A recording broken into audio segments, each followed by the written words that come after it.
ন্যাংটা করে ছাড়বে। সে আমাকে বলেছে যে তোরও আমি দুনিয়ার কাছে ন্যাংটা করে ছাড়বো। আরে ভাই, যা ন্যাংটা করো তুই তো করেছিসই, নতুন করে আর কি ন্যাংটা করবি? তোর একটা কথাই বলবি যে পতিতা বৃদ্ধি করে তার আমি বিয়ে করে আনিছি, এই কথা বলা ছাড়া তার কোনো ডায়লগ নেই। আমার শিখাই দিছিল, তাই আমি বলছি। শর্মিলা তো খুঁচা দেবে, খুঁচা দিলে তো শর্মিলা কথা বলবে। ও তো শর্মিলার খুঁচা দেয়, তা শর্মিলা কথা বলবে না? একটা মেয়ে হয়ে কতক্ষণ ওর একটা জীবন ধ্বংস করে দিয়েছে, বাচ্চা নষ্ট করে দিয়েছে। একটা মেয়ে হয়ে কতক্ষণ চুপ থাকবে? পুরো পৃথিবীর কাছে ওর খারাপ বানা দিয়েছে। ও কিসের পতিতা? ওর বাপ করতো চাকরি, ও 2 তলা বাড়ি, কিসের পতিতা? ওর মা নাকি দেহ ব্যবসা করতো, তোর মা দেহ ব্যবসা করে, শর্মিলার মা কেন দেহ ব্যবসা করবে? পরে আমি চাই যে একটা জানোয়ারের মুখোশ পুরো পৃথিবীর কাছে যাক। ও আমার নিয়ে সংসার না করে না করুক, আমার সংসার কোনোদিন না হোক। আমি চাই না যে আমার মতন আরো 5টা মেয়ের জীবন ধ্বংস না হোক। আমার যেরকম 19 সালের ভিডিও জিডি করা আছে, সেই ভিডিও এখন তুলে ধরেছে আলম হাসান।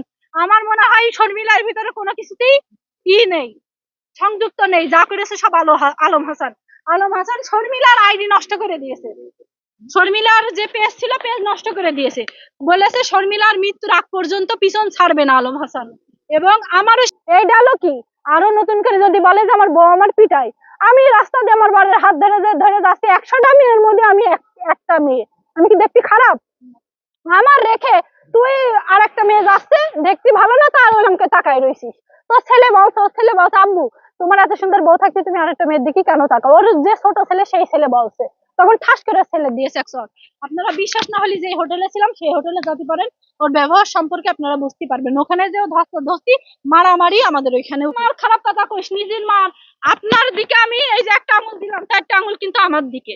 ওই জানোয়ার একবারও মানে ভাবে না যে আমি মানুষের দিকে একটা আঙুল দিচ্ছি, 4টা আঙুল কিন্তু আমার দিকে। সাদিয়া নামে একটা মেয়ে কয়দিন আগে জুতার বাড়ি দিল না, আপনারা সবাই তো দেখিলেন। তারপরে ওর লজ্জা নেই। আমার কাছে জুতার বাড়ি কেউই আসবে না। আমার যতটুকু কনফিডেন্স, আমি তো জানি বাচ্চা কাচ্চা নেবে না, পেটে ব্যথা কবিরাজি করে। আর ওরা অনেক লোভী, যেই বিয়ে করবে তার জন্য 20-25 লাখ টাকা থাকে বা 50 লাখ টাকা থাকে। মানে ভালো করে মাজায় টাকা বেঁধে তারপরে নিয়ে আসবা, গহনাগাটি নিয়ে আসবা। আর কখনোই বাচ্চা কাচ্চা চিন্তা করে না, বাচ্চা কাচ্চা তারা কখনোই নেবে না। আর সবচেয়ে প্রথম কথা হলো ভিডিও করার জন্য তৈরি হয়ে, যে আমার পুরো ফিগার পুরো পৃথিবীর দেখানো লাগবে।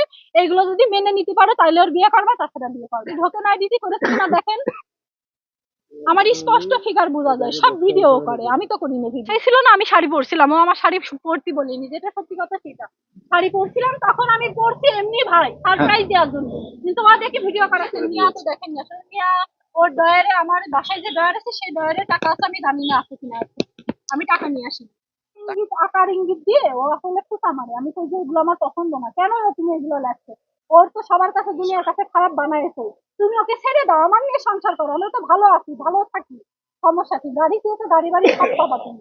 আমার নিয়ে আগে ভালোভাবে সংসার করে দেখো, 1 মাস হয়েছে, একটা বাচ্চা কনসেপ্ট হোক, তারপরে তুমি দেখো কি হয়।